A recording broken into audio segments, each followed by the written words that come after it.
Assalamualaikum warahmatullahi wabarakatuh.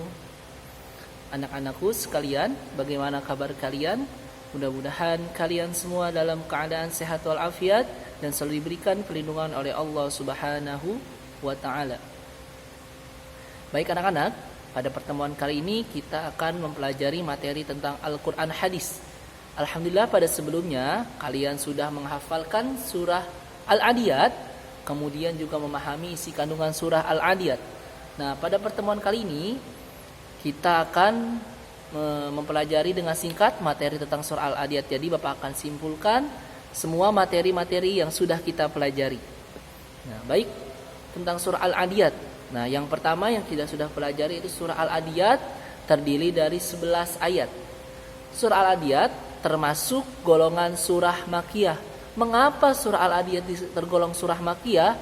Karena surah Al-Adiyat diturunkan di kota Mekah. Kemudian surah Al-Adiyat diturunkan sesudah surat Al-Asr. Nah, jadi surah Al-Adiyat ini merupakan wahyu firman Allah Subhanahu wa taala yang diturunkan setelah surat Al-Asr.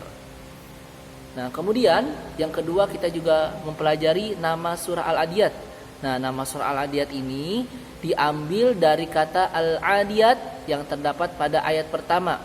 Nah, surah ini Al-Adiyat artinya yang berlari kencang, jadi kuda yang berlari kencang. Kemudian juga sebelumnya kita sudah mempelajari apa isi surah Al-Adiyat itu.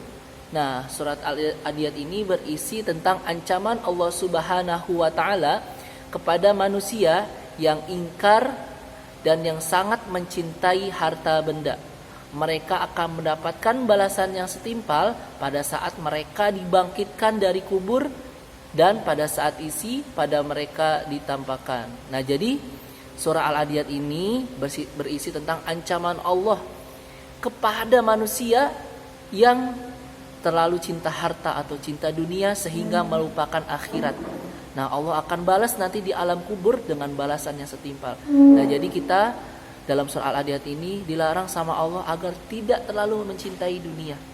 Kita harus juga ingat terhadap akhirat, karena sesungguhnya kullu nafsin dha'iqatul maut.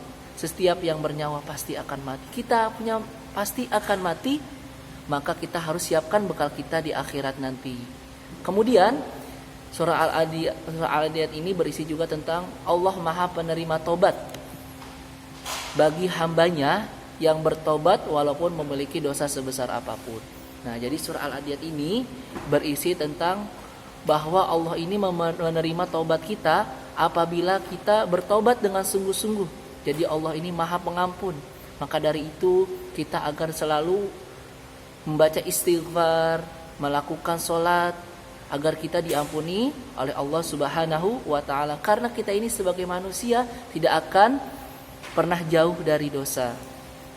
Baik, alhamdulillah kita sudah mengulangi materi yang sudah kita pelajari, yaitu tentang surah Al-Adiyat. Ya, jadi surah Al-Adiyat ini terdiri dari 11 ayat, termasuk golongan surah Makkiyah karena diturunkan di kota Mekah. Kemudian diturunkan juga sudah surah Al-Asr. Nah, surah Al-Adiyat ini artinya kuda yang berlari kencang. Kemudian surah Al-Adiyat juga berisikan tentang ancaman Allah Subhanahu wa taala kepada manusia yang terlalu mencintai dunia. Kemudian surah Al-Adiyat juga berisi tentang bahwa Allah ini Maha Penerima Tobat bagi hambanya yang bertobat walaupun memiliki dosa sebesar apapun. Baik, tugas kalian pada hari ini silahkan kalian buka halaman 14. Nah, halaman 14 bagian C. Ya, bagian C nomor 1 sampai dengan nomor 5. Nah, kalian kerjakan di buku tulis Al-Quran Hadis kalian ya. Jangan di buku paketnya, tapi kerjakan di buku tulis kalian, yaitu buku Al-Quran Hadis kalian. Nah, mungkin hanya materi ini yang bisa Bapak sampaikan. Apabila ada yang ingin ditanyakan, silahkan kalian WA Bapak. Kemudian pesan Bapak untuk kalian, jangan lupa agar selalu menjaga kesehatan. Kemudian sebelum mengerjakan soal-soal, kalian harus berdoa dulu agar kalian diberikan kemudahan dalam mengerjakan soal-soal. Sekian dari Bapak, kurang lebihnya mohon maaf. Wassalamualaikum warahmatullahi wabarakatuh.